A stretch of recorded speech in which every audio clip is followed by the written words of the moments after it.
তো বললো যে না তুমি এরকম মোহনবাগানকে হারিয়ে সেলিব্রেশন করছো, এইটা নাকি সবাই বলেছে।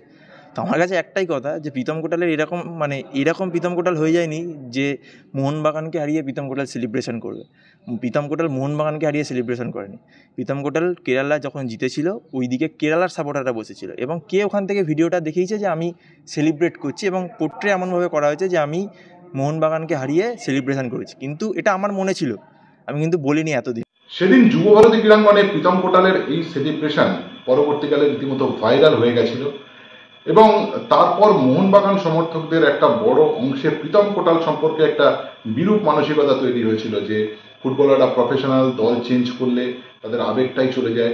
আসলে এই বিষয়টির গভীরে যদি দেখেন তো প্রীতম কোটাল কিন্তু মোহনবাগানকে আই লিগ দেওয়া হোক বা এবছরের আগের বছরের ISL এর ফাইনালে গোয়াতে দাঁড়িয়ে যে চ্যাম্পিয়নশিপ জিতেছিল মোহনবাগান, সেখানে কিন্তু প্রীতম কোটালের অধিনায়কত্ব হোক এবং মোহনবাগানের সঙ্গে কিন্তু সমর্থক হয়ে গেছিল প্রীতম কোটাল ঘরের ছেলে এবং তিনি যখন মোহনবাগান ছেড়ে কেরালা ব্লাস্টার্সের উদ্দেশ্যে পাড়ি দিয়েছিলেন তখন সমর্থকদের একটা বড় অংশ কিন্তু মানসিকভাবে ভেঙে পড়েছিলেন এবং ঘরের ছেলে বিদায় হলে ঠিক যা হয় তাই।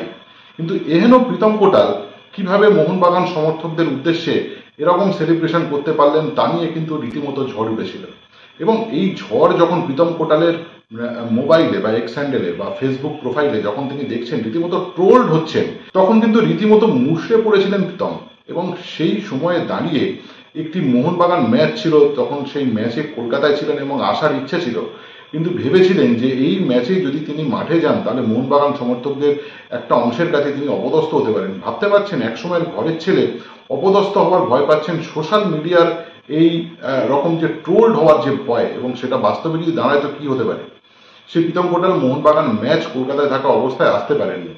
যাই হোক, এই হচ্ছে মূল ঘটনা। কিন্তু আমরা যদি যুবভারতী ক্রীড়াঙ্গনের যদি ভূগোলটা জানি বা জিওগ্রাফিটা জানি তাহলে বুঝতে পারবো যে মেন যে যুবভারতী ক্রীড়াঙ্গনের ভিভিআইপি গ্যালারি রয়েছে তার ডান দিকে যে জায়গাটি নির্দিষ্টভাবে রাখা থাকে সেটা অ্যাওয়ে টিমের দর্শকদের জন্য। আর আমরা জানি যে কেরালা ব্লাস্টার্সের সমর্থকরা খুব প্যাশনেট, তারা ওই জায়গাতে খেলা দেখার সময় কীরকম সংখ্যায় কম থাকতে পারেন কিন্তু তারা কেমনভাবে উৎসব উদ্দীপনার মধ্যে তারা থাকে। ম্যাচ শেষে অ্যাওয়ে ম্যাচ ছিল, ম্যাচ শেষে প্রীতম কোটাল সহ কেরালা ব্লাস্টার্সের দল কিন্তু সেখানে উৎসবে মাতে বা সমর্থকদের সঙ্গে একেবারে ম্যাচ শেষের ঘটনাটি তারা ভাগ করে নেয়।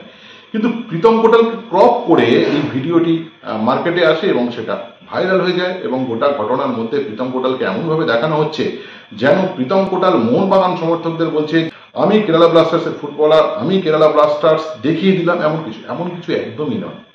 প্রীতম কোটাল গোটা ঘটনাটি ঘটিয়েছিলেন কেরালা ব্লাস্টার্সের সমর্থকদের সঙ্গে, যারা অ্যাওয়ে ফ্যান মাঠে উপস্থিত ছিলেন। আজকে প্রীতম কোটাল গোটা ঘটনাটি জানালেন এক্সট্রা টাইম বাংলাকে। ঠিক কোন মানসিক অবস্থা থেকে প্রীতম কোটাল এই কথাটি বললেন আপনাদের সঙ্গে। হ্যাঁ, ওয়ান্স মেরিনার্স অলওয়েজ মেরিনার্স না হলে এই কথা বলা যায় না। যে প্রীতম কোটালের এরকম প্রীতম কোটাল হয়ে যায়নি যে মোহনবাগানকে হারিয়ে প্রীতম কোটাল সেলিব্রেশন করবে। প্রীতম কোটাল মোহনবাগানকে হারিয়ে সেলিব্রেশন করেনি। প্রীতম কোটাল কেরালা যখন জিতেছিল ওইদিকে কেরালার সাপোর্টাররা বসেছিল এবং কে ওখান থেকে ভিডিওটা দেখিয়েছে যে আমি সেলিব্রেট করছি এবং পোট্রে এমনভাবে করা হয়েছে যে আমি মোহনবাগানকে হারিয়ে সেলিব্রেশন করেছি, কিন্তু এটা আমার মনে ছিল, আমি কিন্তু বলিনি এতদিন। তুমি মিডিয়া প্রেশার বললে, সোশ্যাল মিডিয়া প্রেশার বলে, তাই জন্যই কথাটা তোমাকে আমি বললাম। প্রীতম কোটাল মোহনবাগানকে হারিয়ে সেলিব্রেশন করে।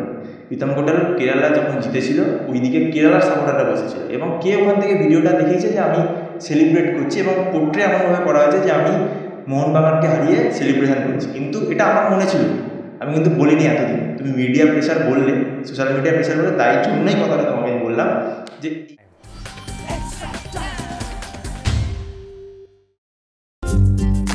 লেটেস্ট নিউজ আর এক্সক্লুসিভ ভিডিওর সঙ্গে আপডেট থাকতে এখনই সাবস্ক্রাইব করুন আমাদের ইউটিউব চ্যানেল। বেল আইকনে ক্লিক করতে ভুলবেন না যেন।